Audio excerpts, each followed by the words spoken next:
1, 2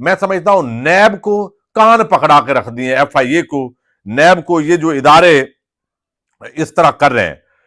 اب اس کے اندر high court نے بانی P T I Imran Khan کی توشہ خانہ 2 کیس میں ضمانت کا یہ جو فیصلہ جاری کیا ہے، اس کے اندر انہوں نے قرار دیا ہے کہ یہاں پہ جو تحقیقات کا معاملہ قرار دیا اور واضح کیا ہے کہ توشہ خانہ میں تحفہ جمع نہ کرانے پر کارروائی کی کوئی گنجائش نہیں ہے۔ اچھا، جسٹس میاں گل حسن نے یہ 14 صفحات پر مشتمل تفصیل جاری کی ہے۔ عدالت نے کہا کہ بلغاری جیولری سیٹ کو توشہ خانہ میں جمع نہ کرانے پر کسی قسم کی کارروائی ممکن نہیں تھی، کیونکہ 2018 کے توشہ خانہ رولز کے مطابق صرف تحفے کی رسید جمع کرانا ضروری تھا، نہ کہ خود تحفہ۔ ابھی دیکھیں، یہ بڑا عام نکتہ انہوں نے بیان کیا ہے۔ اب حکومتی وزیر، مشیر اور ٹی وی چینل پر باگڑ بلے، جن کو ہم بولتے ہیں پنجابی میں، بیٹھ کے جو بھاشن دیتے رہیں، جو کریکٹر اسیسینیشن کرتے رہیں، جو غلط بیانی کرتے رہیں، کوئی ان کو پوچھنے والا ہے؟ یعنی ایک پورا ڈنڈورا پیٹا گیا تو رسید جمع کروانی ضروری تھی، تحفہ جمع کروانا ضروری نہیں تھا۔ اچھا، پھر وہ کہتے ہیں اس لیے بانی P T I Imran Khan اور ان کی اہلیہ بشرا بی بی پر کارروائی کی کوئی قانونی بنیاد نہیں بنتی۔ اب ایک طرف یہ ضمانت ہے، دوسری طرف یہ کیس چل بھی رہا ہے، ابھی اڈیالہ جیل کے اندر یہ کیس چل بھی رہا ہے۔ اس جج کا آپ دیکھیں گے وہ اپنے طور پر کیا گیم کھیلتا ہے۔ فیصلے کے مطابق ایف آئی اے کی جانب سے الزام عائد کیا گیا تھا کہ عمران خان اور ان کی اہلیہ نے سعودی ولی عہد سے حاصل ہونے والے بلغاری جیولری سیٹ کی قیمت کم لگوا کر قومی خزانے کو 3 کروڑ 28 لاکھ روپے کا نقصان پہنچایا۔ تاہم عدالت نے اس بات کو تسلیم کیا ہے کہ Imran Khan deputy military secretary کے ذریعے توشہ خانہ میں تحفے کی رسید جمع کرائی تھی اور اس پر کارروائی شروع کرنا قانوناً ممکن نہیں تھا۔ اچھا، یہ ساری جو چیز آج بیان کی ہے نا، یہی موقف عمران خان کا تھا۔ تو اب وہ جو جج ہے نیتا توشہ خانہ کا کیس لے کے چل رہا ہے، وہ پھر بھی آپ دیکھیں گے وہ فیصلہ اپنا سنائے گا۔ اسلام آباد ہائی کورٹ نے یہ بھی کہا کہ 2023 میں کابینہ ڈویژن کی جانب سے ایک آفس میمورنڈم میں ترمیم کی گئی تھی، جس کے تحت رسید کی جگہ تحفہ جمع نہ کرانے پر کارروائی کی گنجائش پیدا کی گئی تھی۔ تاہم پراسیکیوٹر نے خود تسلیم کیا کہ اس آفس میمورنڈم کا اطلاق ماضی کے کیسز پر نہیں ہو سکتا۔ عدالت نے اس کیس کو مزید تحقیقات کا معاملہ قرار دیتے ہوئے ضمانت منظور کی۔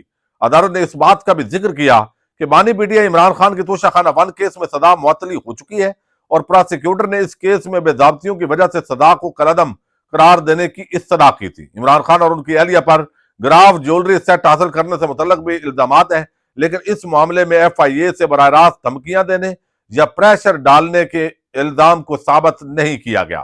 تو یہ سارا معاملہ ہے، رسیدیں جمع بھی ہو گئی ہیں، ایف آئی اے نے کیس، کبھی ایف آئی اے، کبھی نیب، کبھی اینٹی کرپشن۔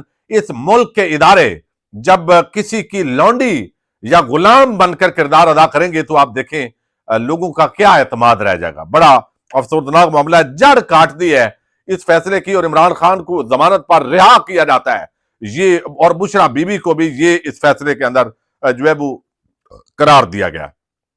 اچھا، اب جو ہے وہ معاملہ ہے عمران تحریک انصاف اور حکومت کا آپس کے اندر جو ہے وہ مذاکرات کا معاملہ۔ اب تحریک انصاف کی پہلی میٹنگ ہوئی، حکومت نے کہا تحریری آپ لائیں مطالبات، تحریک انصاف والے جو رہنما ہیں ان کی عمران خان سے ملاقات ہوئی تو انہوں نے کہا جی کہ ہم تو اس تحریری کی ضرورت ہی نہیں ہے، 2 مطالبات ہیں وہ آلریڈی شیئر ہو چکے ہیں۔ اب دوبارہ جو ہے وہ مانا گیا کہ بھائی ہم تحریری مطالبات لاتے ہیں۔ تو اب جو اسد کیسر ہیں ان کا بیان جو ہے اس کے بعد یہ معاملات جو ہے وہ خراب ہوئے ہیں۔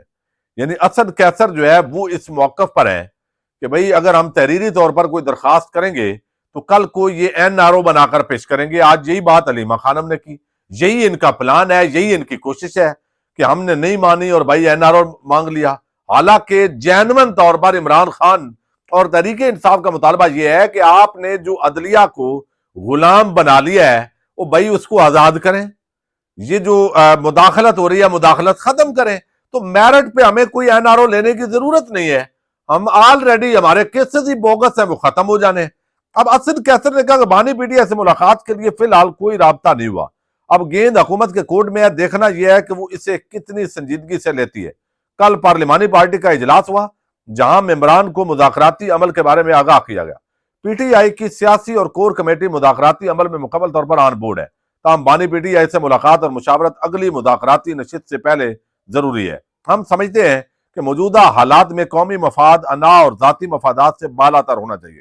پاکستان کو اس وقت معاشی اور سیکیورٹی چیلنجز کا سامنا ہے اور اتفاق رائے وقت کی عام ضرورت ہے۔ نوجوانوں میں پھیلتی ہوئی مایوسی کے خاتمے کے لیے ضروری ہے کہ تمام فریقین اپنے ذاتی مفادات کو پس پش ڈال کر پاکستان کی ترقی کے لیے مل کر کام کریں۔ ہماری خواہش ہے کہ ملک ترقی کی راہ پر گامزن ہو۔ لیکن مطالبات کے حوالے سے انہوں نے کہا بھائی آلریڈی مطالبات دو ہیں، وہ پیش ہو چکے ہیں اور ویسے بھی وہ منٹس آف دا میٹنگ بن چکے ہیں، تو وہی سے وہ لے لیے جائے، تحریری دینے کی ضرورت نہیں ہے۔ اب پچھلی جو میٹنگ تھی اس کے اندر شکریہ بھی ایک دوسرے کے ادا ہوئے۔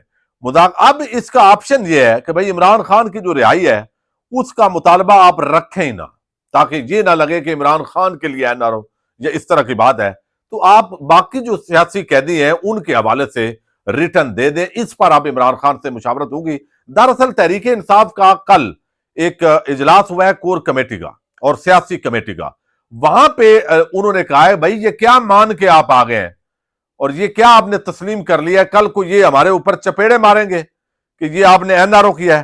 تو اب مذاکرات کے لیے چارٹر آف ڈیمانڈ کے ڈرافٹ میں تمام سیاسی قیدیوں کی رہائی کا مطالبہ تو شامل ہوگا، لیکن عمران خان کی رہائی کا مطالبہ تحریری طور پر مذاکراتی کمیٹی میں شاید نہ پیش کیا جائے۔